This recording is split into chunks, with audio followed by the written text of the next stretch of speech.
So, how long is Sony gonna keep it up with the PS3? And could there be a possibility of a PS4, PS Vita bundle?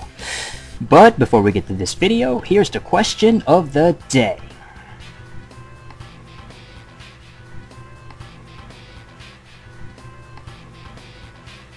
Alright, so basically I just read this article, and it was an interview with John Koller. He is a marketing executive of Sony. And they asked him questions regarding certain things that I thought was interesting. Some of the topics included how much life does the PS3 have left? Yes, the PlayStation 3 system that came out in 2006, 7th gen. And then also, could there be a PS4 Vita bundle? So the two together, PS Vita and the PS4. Could that be a release, a bundled release in the future? Alright, let's begin with the PS3. This one I thought was really fascinating. So he goes, we believe that the platform has a lot of life left in it. 2, 3, 4 years. We think there's time left in the platform. It depends on the content. We have a good lineup this year, and it looks like a good lineup next year. We need to keep fueling that. We really have to keep PS3 alive, and so to do that, we have to further the content. I think there will be a good story for the PS3 over the next year to 2 years. Alright, so he threw out a bunch of numbers there. Okay, he said 2, 3, 4 years. 2 was the one that stood out the most because he mentioned it a couple of times here. I mean, he said, oh, we got a lineup for the next year.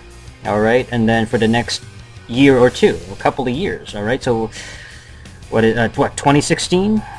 Maybe the end of 2015, around that time, so I would actually lean more towards like a 2015 kind of end for the PS3, which isn't too far off from their little, 10-year goal or 10-year lifespan or whatever they said back in the day. Sony was like, oh, the PS3 is going to last 10 years. Oh, yeah. And perhaps maybe that's not the actual case. Maybe a little bit less than that, but can't really blame them. I mean, I'll be honest, it's like I never expected a PS3 to last 10 plus years, If it did, if it does, great, But, I mean, look at not everything's going to be the PS2 or even the PS1, because it's already a pretty long lifespan anyway.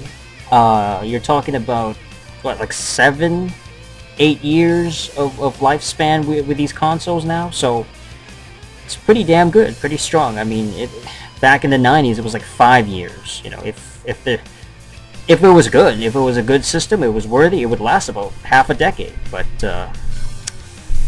now it's a little bit longer because the technology's better, so you get better graphics that would actually stand a test of time. There's longevity in these games, bigger worlds, more content, presumably, and just more expanded experiences, more engaging visuals. It just feels bigger.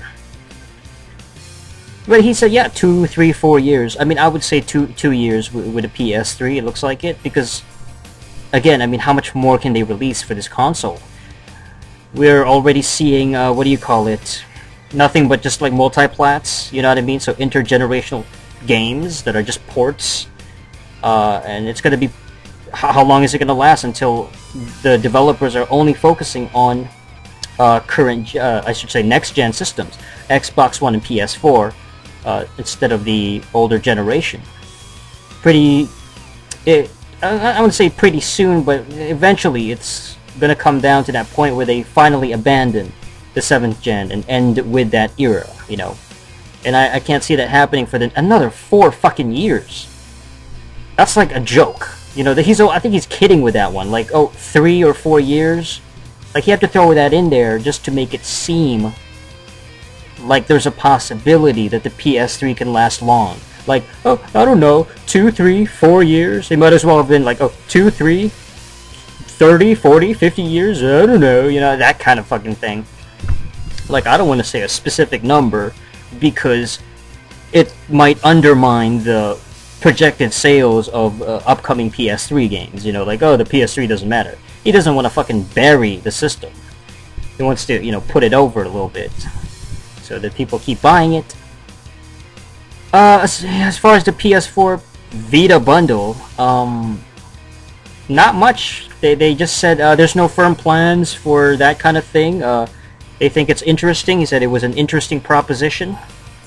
He likes the idea personally of being able to put it together as a bundle, but if not that, but as a marketed experience point.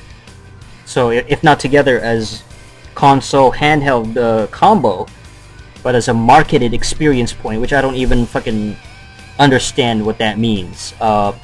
You're gonna have, I don't know, like fucking like bonus stuff if you buy both of them together, you know, or if you might get some points or something. Maybe like credit points on your PSN if you buy like PS Vita games along with PS4 games. You know, you just I can understand what he's talking about. You know, along that realm of kind of vague inclusion, like a promotional thing. Vita, we think, fits very well as a companion device for the PS4, but I stopped there because I want to make sure Vita retains the beauty of what makes Vita the Vita, and that's the fact that it's got its own unique kind of games, and that's pretty much it. So the Vita, I mean, the Vita with the PS4, that is relatively interesting, but I can't see it just happening. I've never seen that before. You know, it's never, I don't think it's ever happened where they released a console with the portable system of the day. You know, I've never seen like a Super Nintendo bundled with a fucking Game Boy in the mid-90s. Never seen it with the GameCube bundled with a Game Boy Advance, or you know, a PS3 with a PSP.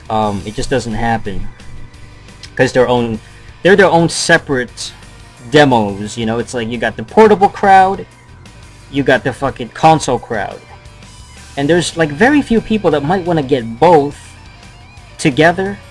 You know, it's like there's people like me that had both, owned both, but there's just like not everybody is like me. You know, there's very few people like that where let me get both at the same time, because I don't know, I've never really explored the major differences between portable gamers and console gamers. I would assume that they're generally the same kind of animal, but there's guys out there that are just like, yo, fuck portable gaming, like it makes my head hurt, I get headaches, blah blah blah, it's just not my thing. And then there's the portable kids that are just like, all I play is Pokemon, you know, that kind of thing. Yeah, I think that's pretty much it. If there's anything else... Oh yeah, he talked about the PS Vita's early days and what lessons were learned about, I guess, the failure of the Vita. I don't know. He never said much. He just said you need to keep a constant content pipeline. We just gotta keep releasing games, you know? That's pretty much it. That's basically what he said. The Vita is an interesting platform, man. I mean, I think it is a failure so far, but it doesn't mean that it's not worth getting. You know, I'm sure there's like gotta be somebody out there that loves the Vita. It's just that it needs more killer apps, man. I mean, that's it. I heard that it's getting a fucking God of War bundle.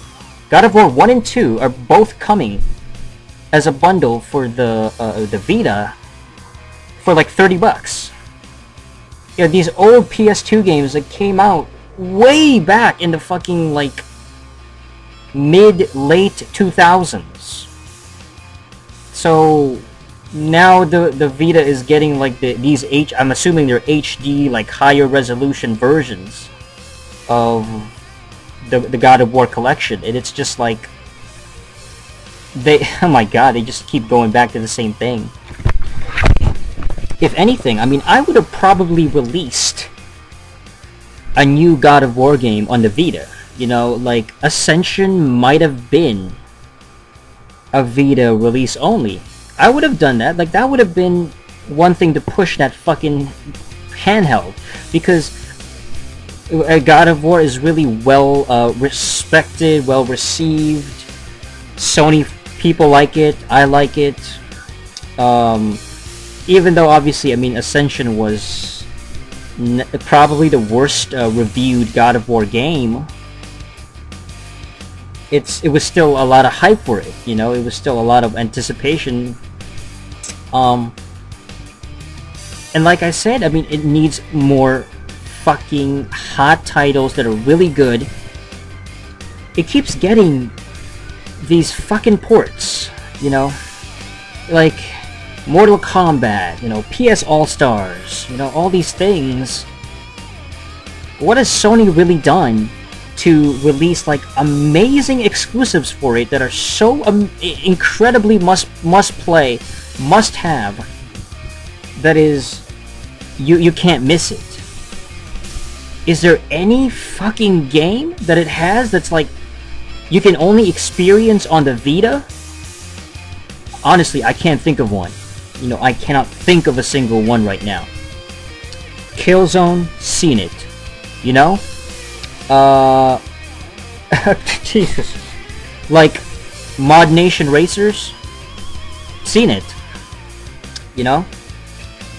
I'm trying to think. Monster Hunter? There's a few titles. There's a lot of these, like, monster hunting type of games, these action RPG styles from Japan that are coming out now. But those are good, you know, that's nice, but that's just like a niche crowd too. That's like, you know, a special crowd where it's like they're really into that, and it might be more of a Japanese thing too. Like, culturally, they like it in Japan, but maybe not as much in the West. I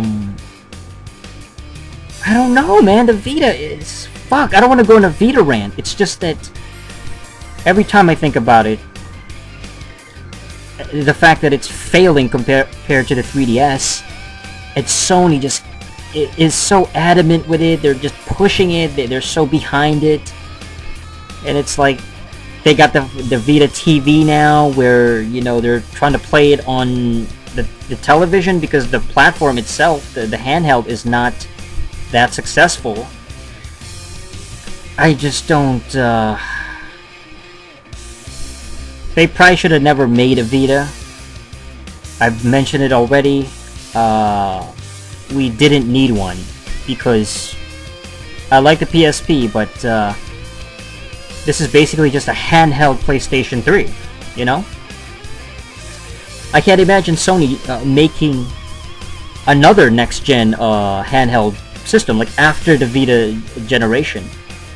Like a handheld PS4 kind of thing, you know, like a PS Vita 2 or some other, you know, next generational handheld. And here's the answer to the question of the day.